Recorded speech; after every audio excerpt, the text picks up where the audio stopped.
Welcome back to Frederick Advice Givers, episode 142. I'm Eric Verdi. We're joined today with Scott McCaskill, McCaskill Financial.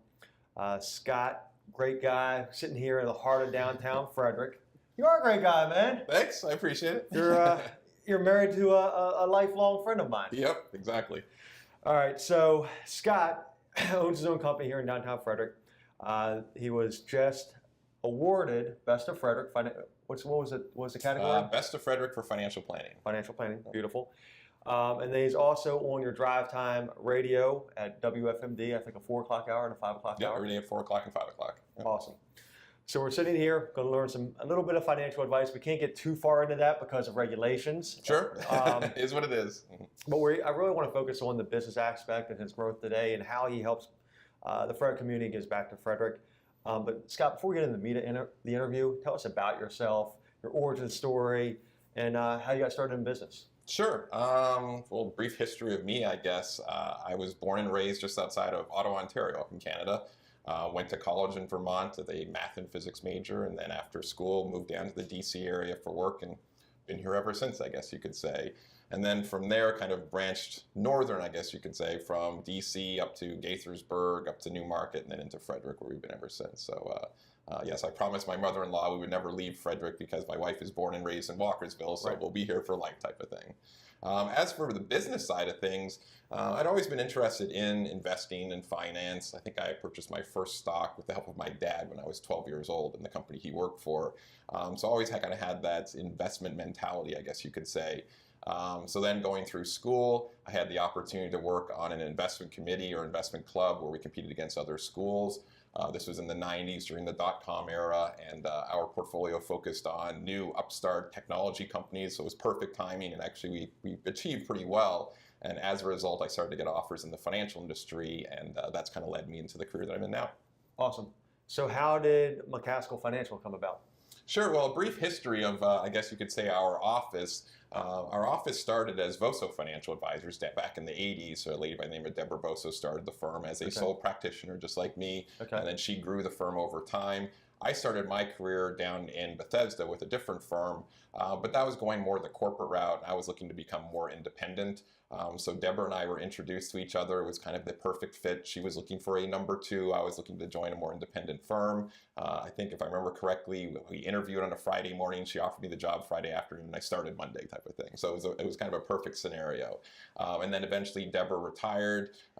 We transitioned the firm over to new ownership and myself.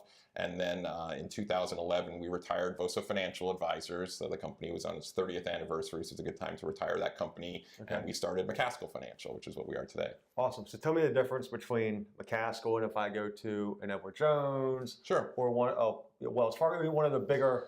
Yeah, the big benefit for us, at least, that we feel is being an independent firm.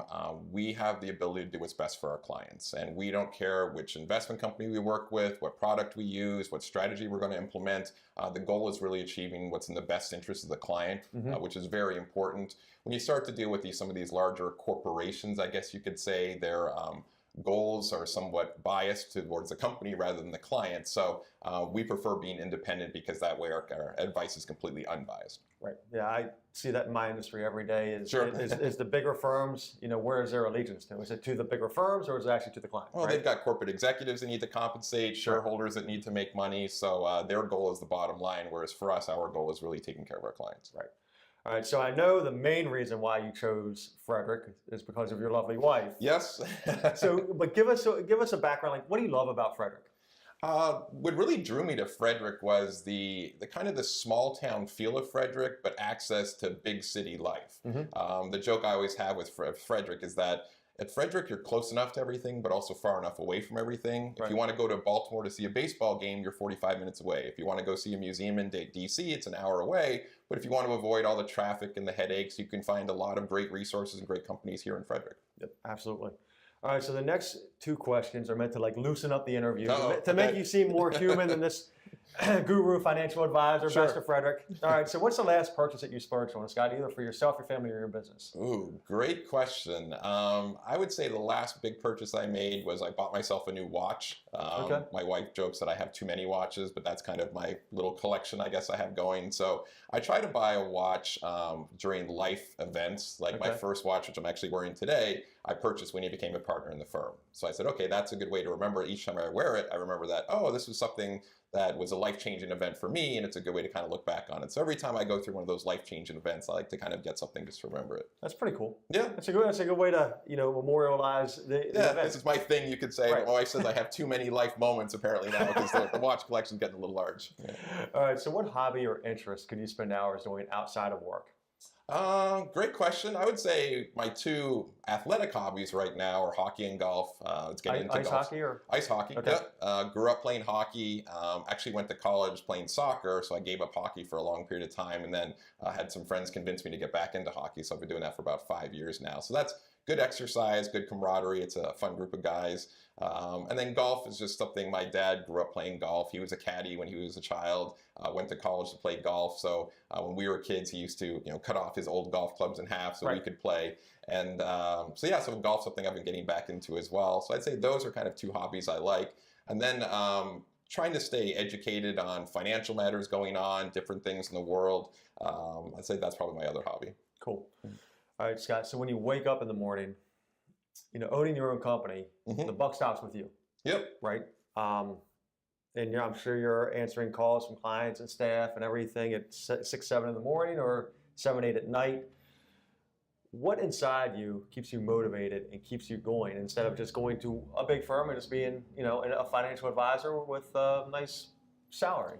Great question. It's over the years, I've started to become, I don't want to say friends or family with our clients, but we've really started to become part of their future. Okay. Where they're coming to us to do, whether it's retirement planning or education planning for their kids or grandkids, we can see them kind of work through those different phases in life and help them achieve those different goals. So I get excited when they're able to retire, just like they are. And so when I wake up in the morning, I think that's kind of taking a look at, what lives are we influencing today? Who are we helping? What goals are we getting close to? That's what keeps me motivated because it's, like I said, we always kind of jokingly refer to our clients as a family. The other joke in our office is that we only have nice clients. So when our clients are able to achieve their goals, it makes us feel better, and that's really what motivates me. And that's really the goal of any small business is to keep those clients happy and to only have nice clients. Yes, definitely. I mean, we all have, you run a business, I run a business, we all have those clients that can be a little difficult sometimes. Sure. But a majority of when you're dealing with friends and family, and they do become friends and family, is that if something goes astray that you didn't expect, it's harder for them to come down on you because they do know that you have their best interest at heart, right? Yeah, and it's been, we've had situations where we may not have been the perfect fit for an individual, and we have that difficult conversation saying, if you're not happy with us and we're not happy with you, then, maybe we're just not a good fit and we go our separate ways, no hard feelings. But it is rewarding that when you do develop these relationships with people over time, that I think they kind of jokingly look at us as part of their family as well, that if something were to happen to them, their kids know to contact us. Right. If we need help with something, we can use them as a resource as well. And it gives me an opportunity to go out and play golf with them now and then and joke around and ask them how their grandkids are doing as well. Awesome. All right, so this is the buck stop with you since 2011. Yes. Right, and you were a partner before that. So what advice would you give somebody just starting out in business in the entrepreneurial world that's maybe a shortcut looking back in your years in business that you could give to somebody else? Sure. I would say that the great piece of advice that I could give is to go ask for advice. Go and find someone, whether it's in your industry or in a different industry that you feel is successful or is doing well, and say, hey, can you help me out with something? And just sit down with them. Could be a one-on-one conversation like this and say, the same type of questions. What have you done in your career that benefited your company, or what would you change and do differently? I think it's a great resource having these other business owners out there that you can talk to. I've had people ask me for advice and suggestions, and I will say it's flattering. It is nice to be asked it. So a lot of times these business owners are more than happy to sit down with you and kind of go over and provide advice to you. Absolutely. I think the more successful that people get, the more willing they are to give advice. Definitely. I mean, everyone's been there. We've all started out at kind of the bottom level, and we've worked our way up. So we're always happy to help someone achieve the same goals that we did. Exactly. All right. So on the flip side, What's maybe a bad piece of advice that somebody gave you that looking back, you're like, man, were they wrong there? Yeah, that's a tough one. I would say the piece of advice that I would give, or maybe the bad recommendation or idea, is be careful bringing on partners or getting into business with other people.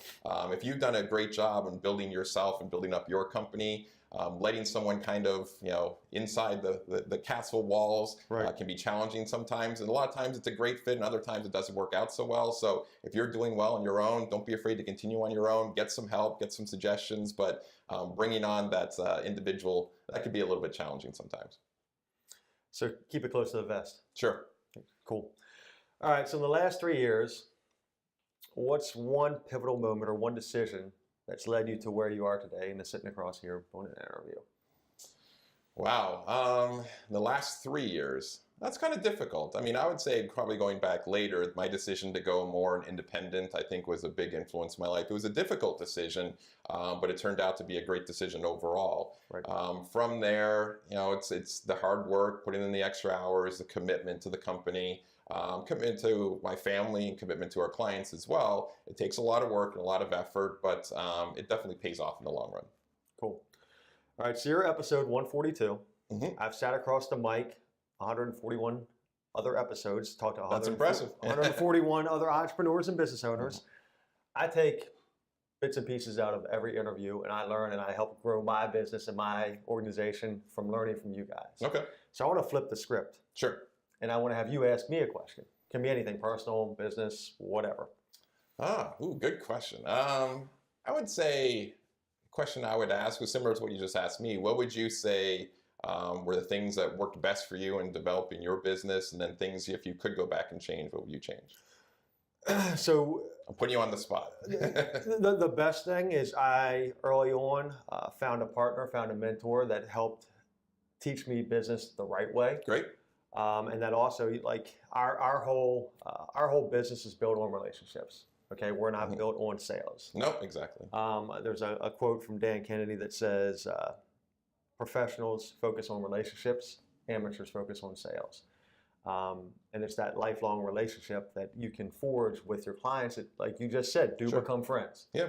And then it's what I call the snowball effect. You do a good job for them, they refer somebody because you went above and beyond for them. You answered their email at 11 o'clock at night, or you worked through an issue.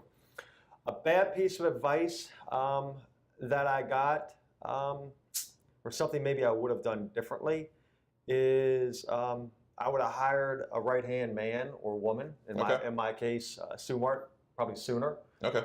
Once I got somebody to take care of all the details, not necessarily, she does a great job interacting with her clients too, but not necessarily interacting with the clients and growing the business, Okay. but taking care of behind the scenes. Sure. The business has kind of catapulted. That's why I can come out and do these interviews on Frederick Advice Givers and sit and meet with you, because she's back at the office taking care of our clients, taking care of the paperwork. So I would have probably hired a right-hand man or woman sooner.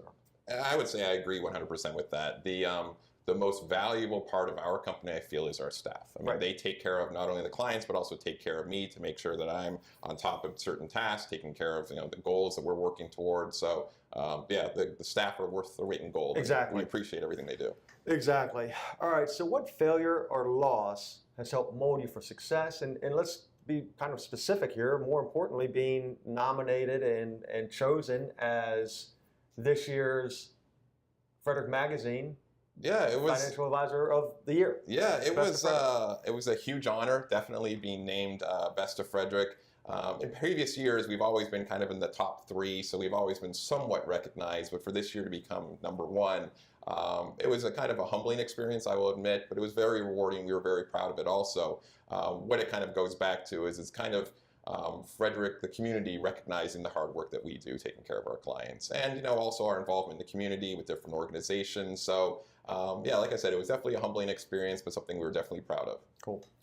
So Scott, where do you see yourself in your business, or just yourself, however you want to answer this, in 3 years and then in 10 years? Sure. I mean, ideally, I'd say we want to grow, kind of what you were talking about, get kind of the second in command and continue to expand the McCaskill Financial Company. We're always trying to add different resources to the company to benefit our clients. So I think that's kind of one of our short-term goals we're looking at long term. Long term, I'd say continue doing what we're doing. I'm a firm believer in if it ain't broke, don't fix it. So continue to take care of our clients. We've already started kind of working with not only clients, but children of clients, and now even grandchildren of clients. So continuing to help them achieve all of their goals while also taking care of mom and dad. Awesome. So Scott, where are we? How does a listener or viewer get a hold of you and find out more about McCaskill Financial? Sure. The easiest way would be you can either call our office, which is 301-668-7366, or visit our website, www.mccaskill-financial.com. Okay. And where are we located? Right downtown on West Patrick Street, 220 West Patrick Street in Frederick, Maryland. Awesome. Listeners, viewers, I hope you enjoyed Scott's interview as much as I did. Episode 142, Scott McCaskill, McCaskill Financial, and we are out.